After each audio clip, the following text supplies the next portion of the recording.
Di SMA Muhammadiyah tempat kita tidaklah hebat, tapi berusaha untuk menjadi yang terhebat. Bismillahirrahmanirrahim. Assalamualaikum warahmatullahi wabarakatuh. Halo teman-teman, kembali lagi sama aku, Davina. Kali ini kita mau berbincang-bincang bersama Bapak Kepala Sekolah kita, Bapak Ahmad Basyori. Tapi sebelum kita berbincang-bincang dengan beliau, aku mau bacain dulu nih CV tentang beliau. Bapak Ahmad Basyori HMAG lahir di Ciamis pada tanggal 15 September tahun 1970. Beralamat di Komplek Gria Winaya, Blok B8, nomor 6, Ujung Berung, Kota Bandung. Nomor handphonenya 081 39 49 022 22. Pendidikan terakhir yang ditempuh beliau adalah Strata 2 atau S2 di Universitas Islam Negeri Gunung Jati, Bandung. Selain itu, beliau juga aktif di beberapa organisasi, diantaranya organisasi IMM, PDM Kota Bandung, PCM Ujung Berung.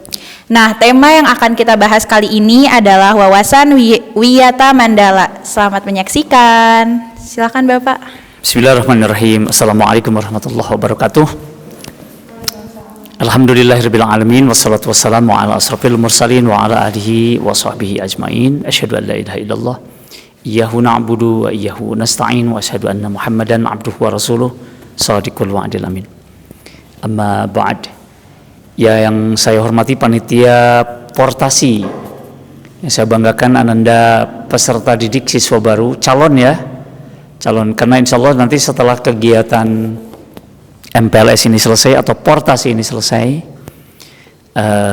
nanti kita akan melihat seberapa jauh aktivitas Ananda siswa baru, absensinya, kreativitasnya, peran sertanya, dan itu juga bagian dari kualifikasi untuk dinyatakan lolos tidaknya di SMA Muhammadiyah 4. Hanya jadi sekarang baru 50% lah, 50%. Tapi yakinkan bahwa Ananda semua diterima di SMA Muhammadiyah 4. Oleh karena itu ikuti seluruh kegiatan, rangkaian kegiatan MPLS atau MOS ini atau portasi ini. Bersyukur kepada Allah hari ini atas rahmat, nikmat dan karunia-Nya kita bisa melaksanakan kegiatan portasi ini yang diprakarsai tentu oleh sekolah, dan sekolah membentuk tim yang ditanggung-jawabi oleh bagian dari kesiswaan bekerja sama dengan IPM dan seluruh panitia yang telah terbentuk. Sekali lagi diingatkan, gunakan kesempatan yang berbahagia ini, yang baik ini, untuk membangun pengalaman, untuk mencari wawasan, untuk mengenal lebih dekat SMA Muhammadiyah 4. Anda yang saya banggakan, tadi sudah dikenalkan oleh moderator ya. Namanya siapa moderator teh? Davina. Oh, Davina ya. Anda yang saya banggakan, para peserta didik baru di tahun akademik 2021-2022. Kembali diingatkan bahwa sebelum saya menyampaikan materi, nama Bapak sebetulnya sudah tidak asing dan insya Allah ini pasaran ya. Diawali dengan Ahmad Basyori Hidayat gitu. Ahmad Basyori Hidayat. Sebetulnya beberapa kegiatan yang rutin tentu berada di SMA ini, kemudian ngajar juga di Pondok Pesantren Samsul Ulum, anak-anak SMA Samsul Ulum, termasuk juga di Pondok Pesantren Sanawiyahnya maksudnya. Kemudian juga ya di kampus UIN Sunan Gunung Jati Bandung.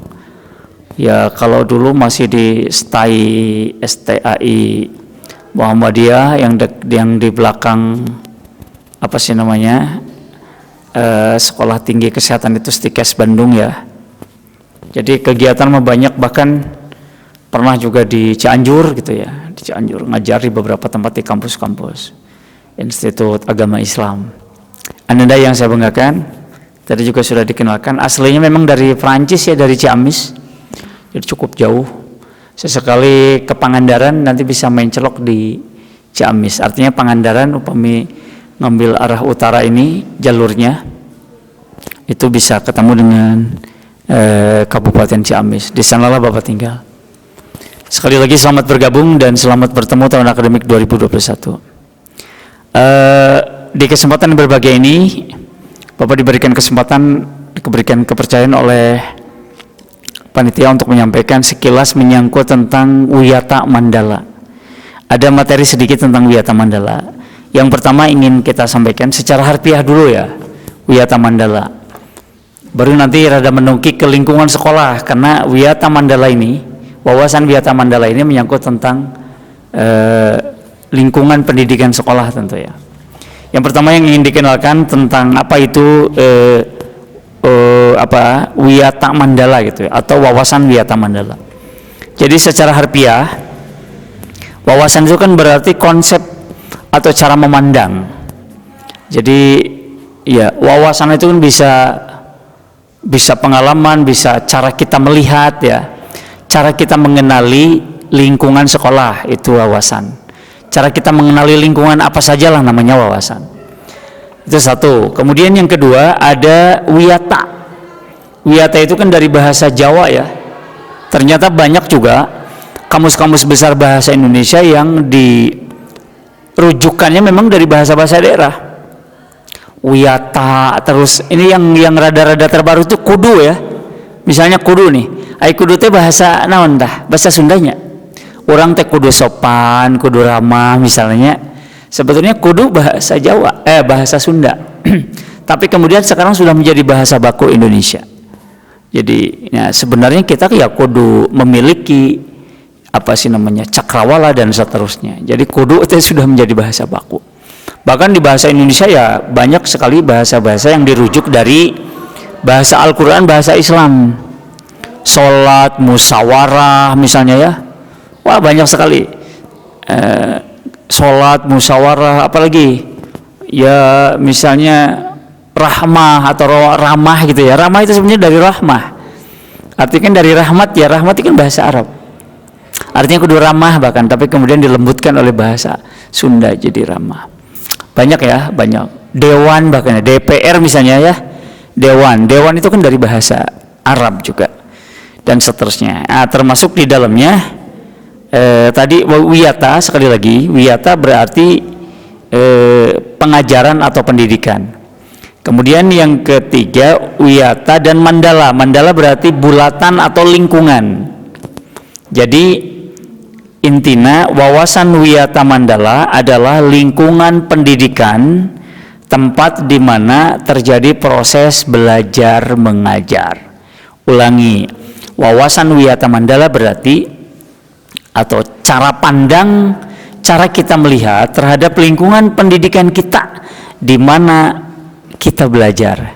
Jadi bagaimana kita melihat, bagaimana kita menyikapi, bagaimana kita kemudian mencintai gitu ya, ujung-ujungnya ya, mencintai. Nanti kan satu persatu lah kita urai. Diawali dengan mengetahui dulu, mengenal, baru mencintai.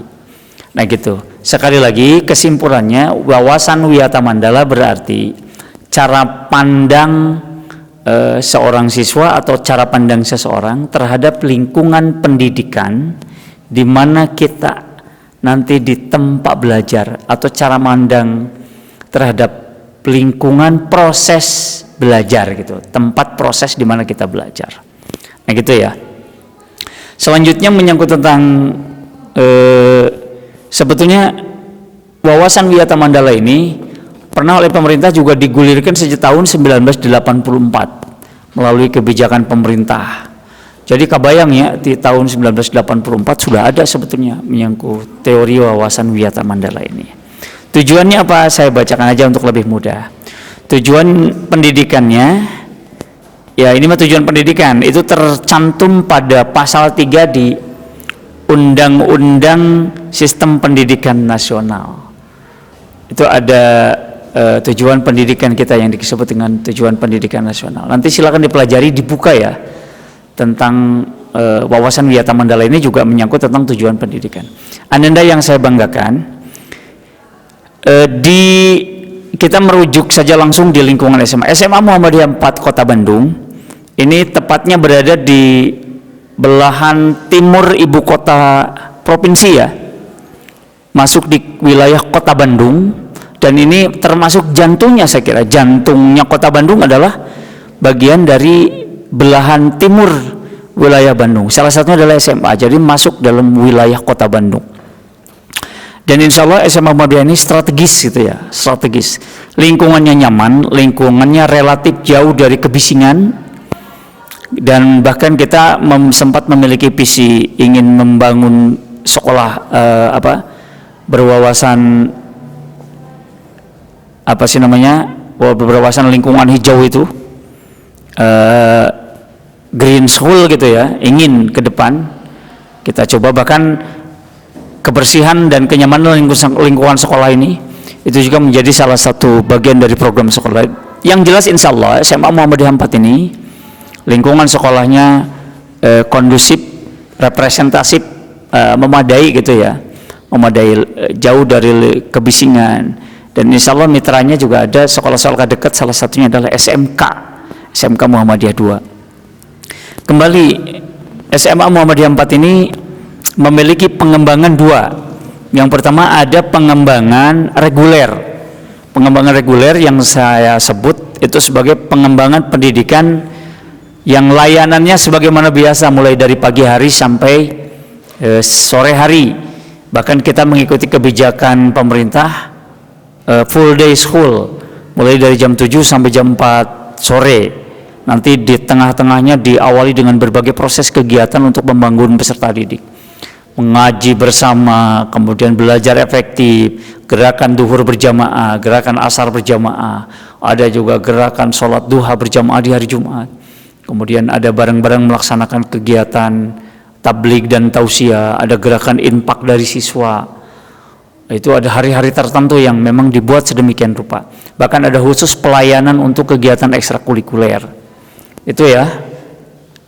Kembali ke masalah tadi. Jadi ada 2 program yang dikembangkan, yang dibangun oleh SMA Muhammadiyah 4. Yang pertama ada gerakan atau ada pengembangan layanan reguler. Jadi sebagaimana biasa. Siswanya datang, kemudian belajar sampai sore hari, dan di sana kemudian pulang. Harinya 5 hari ya, Senin, Selasa, Rabu, Kamis, Jumat. Sabtu sementara di SMA Muhammadiyah ini off. Maksudnya adalah untuk memberikan kesempatan kepada anak-anak untuk bisa bercengkrama dengan keluarga penuh di sana. Jadi silakan ada waktu bercengkrama penuh dengan keluarga 2 hari, hari Sabtu dengan hari Minggu. Itu yang pertama. Karena kondisi pandemi COVID yang sedang melanda bangsa kita, termasuk Kota Bandung, maka sejak 2020, diawali 2019 ujung kalau tidak salah di bulan Desember, karena COVID melanda bangsa kita, termasuk Kota Bandung, maka sejak itu layanan pembelajarannya itu menggunakan mode daring. Sesekali nanti ada luring di mana anak bisa datang ke sekolah ketika memang ada hal-hal yang bersifat praktikum, kegiatan praktek secara langsung, maka anak dipanggil pun dengan dengan protokol kesehatan yang ketat. Misalnya dipanggil dengan shifting gitu ya, berjenjang dan seterusnya. Misalnya kegiatan-kegiatan ujian praktik ibadah, maka bagi kelas 3 misalnya atau kelas 12 itu dipanggil datang ke sekolah. Itu layanan sementara ini kan memang kondisinya masih COVID, jadi kebijakan pembelajaran di SMA Muhammadiyah masih menggunakan daring. Mudah-mudahan saja kita berdoa kepada Allah COVID ini segera berakhir dan diangkat oleh Allah sehingga bangsa kita kembali bersih dan memasuki kehidupan yang normal. Yang kedua, ada layanan atau program pengembangan boarding school. SMA Muhammadiyah 4 juga bekerja sama dengan Pondok Pesantren Samsul Ulum, itu menyelenggarakan pendidikan boarding school. Boarding school ini lebih ketat lagi kegiatannya, lebih padat lagi. Diawali dari jam 4 pagi ya, gerakan sholat subuh berjamaah, bahkan ada beberapa siswa juga yang selalu dan rajin melaksanakan kegiatan sholat tahajud gitu. Jadi jam 3 itu sudah bangun. Intinya jam 4 sudah persiapan untuk melaksanakan gerakan subuh berjamaah, diawali juga tadarus membaca Al-Quran. Dari sana anak-anak kemudian full sampai malam hari, bahkan di malam hari ada belajar malam ya. siang hari mereka belajar menerima pembelajaran sebagaimana biasa, layaknya mata-mata pelajaran umum dan kepesantrenan. Baru kemudian ada rehat, istirahat, untuk makan, untuk gerakan sholat, untuk zuhur berjamaah, asar berjamaah, maghrib bersama. Baru kemudian ada makan bersama. Kemudian ada belajar malam. Belajar malam intinya diberikan kesempatan untuk mempelajari mata-mata pelajaran kepesantrenan. Ananda yang saya banggakan. Kemudian sedikit, nah itu jadi ada 2 program yang dikembangkan oleh SMA Muhammadiyah 4. Masuk ke sistem di SMA, sistem sebagaimana maklum bahwa pendidikan itu kan sistem. Sistem itu artinya satu faktor atau satu unsur dengan unsur yang lainnya tidak bisa dipisahkan. Di kita yang pertama ada guru heula. Insya Allah guru-guru kita baik-baik dan qualified. Bahkan mereka sudah memenuhi kualifikasi persyaratan layaknya sebagai seorang guru. Pendidikannya sudah hampir S1 semuanya. Jadi para pengajarnya sudah S1 berstatus sebagai sarjana. Ada sarjana S1, ada S2, bahkan ada beberapa orang yang sudah doktor gitu ya. Termasuk Pak Dr. Ajam Zami Amage, Dr. Seto. Bahkan Pak pengawas kita memang sudah doktor ya, Pak Suyato. Jadi guru-gurunya insya Allah qualified sebagaimana amanat undang-undang guru dan dosen. Jadi kudu S1 atau diploma 4 minimal. Insya Allah guru-gurunya baik-baik, dan bahkan ini nanti pada satu waktu kita akan diperkenalkan tenaga-tenaga pendidiknya. Kemudian siswanya tentu datang dari berbagai daerah, ada yang dari luar Jawa bahkan ya di tahun akademik sekarang. Ya kebanyakan dari lingkungan kota Bandung lah di sini, lingkungan terdekat. Dan prinsipnya kita tetap bersaing sehat. Gitu. Itu siswanya. Sarananya insya Allah bahkan di kita hampir ada 18 rombongan belajar ya di tahun sekarang, insya Allah akan dilayani penuh. Jadi 18 rombongan belajar, 18 rombel. Bahkan di kita juga ada labcom, ada laboratorium komputer. Ini semua difasilitasi untuk kepentingan pembelajaran siswa. Ada ruang auditorium. Ruang auditorium ini memang disiapkan untuk berbagai kegiatan, baik itu guru, siswa yang bisa secara langsung dimanfaatkan di sana. Dan berbagai fasilitas lainnya, ada juga perpustakaan, kemudian lab IPA, lapangan, bahkan layanan-layanan kegiatan-kegiatan yang lainnya termasuk ekstrakurikuler. Gitu. Selanjutnya menyangkut tentang kurikulum sedikit. Kurikulum yang kita pergunakan sebetulnya combine ya. Yang pertama jelas kurikulum yang diterbitkan oleh Kemdikbud, Kementerian Pendidikan dan Kebudayaan. Yang kedua tentu ada kurikulum Kementerian Agama. Karena di kita juga ada belajar PAI, Pendidikan Agama Islam, yang tentu ini dikombain dengan Al-Islam yang diterbitkan oleh Muhammadiyah. Jadi kurikulum Muhammadiyah. Ada bahasa Arab, ada kemuhammadiyahan, gitu ya. Itu kurikulumnya di samping mata-mata pelajaran yang lain. Anda yang saya banggakan, salah satu prestasi yang membanggakan di kita itu beberapa siswa kemarin bahkan bisa berselancar di level dunia gitu ya, di level internasional. Bahkan namanya siapa, Ammar gitu ya, Ammar Zen ya kalau tidak salah. Ammar siapa ya? Ammar Zen ya. Ammar Zen itu kemarin prestasinya ya sudah melanglang buana ya, bahkan sampai level internasional. Ada satu event yang sempat diikuti oleh beberapa negara termasuk Washington, Thailand, Korea, kemudian Singapura, Malaysia ya, yang saya lihat itu. Dan alhamdulillah Ammar ini salah satu peserta siswa didik kita yang masuk nominasi, bahkan pernah juara gitu ya, bukan lagi pernah, memang menjuarai ya, juara ketiga, itu sudah level internasional. Yang baru-baru ini bahkan ya kemarin diikuti fisika kimia, yang terakhir yang apa ini sekarang ya, fisika atau kimia, Mas ya kalau tidak salah, Mas itu di bidang biologinya, penelitian biologi. Bagaimana penelitian Ammar ini bisa bermanfaat untuk kepentingan antivirus corona yang sekarang ini sedang berkembang. Itu salah satu tema atau spesifikasi penelitiannya. Anda yang saya banggakan, jadi itu sedikit terkait dengan kurikulumnya. Jadi kurikulumnya ada kurikulum Kemdikbud yang biasa kita pelajari, bahasa Indonesia, matematik, bahasa Sunda dan seterusnya. Yang kedua ada kurikulum Muhammadiyah, ada Al-Islam, ada kemuhammadiyahan, ada bahasa Arab. Yang ketiga tentu ada kurikulum Kementerian Agama ya, ada PAI dan seterusnya. Jadi itu combine. Di samping tadi sajian-sajian ekstrakurikuler. Di kita hampir ada 13 ekstrakurikuler ya. Silakan marching bandnya, kemudian pasukan pengibar bendera yang sudah level nasional bahkan ya. Alhamdulillah kita sempat mengalahkan beberapa sekolah-sekolah favorit di Paskibra. Kemudian ada tahfiz Quran. Nah ini di anak-anak kita ada yang sempat 5 juz, ada yang sempat 28 juz, ada yang 8 juz variasi ya. Bahkan sempat dikirim ke Semarang, Provinsi Jawa Tengah untuk ikut kompetisi di sana. Itu menyangkut tentang apa sih namanya? Menyangkut tentang kurikulum.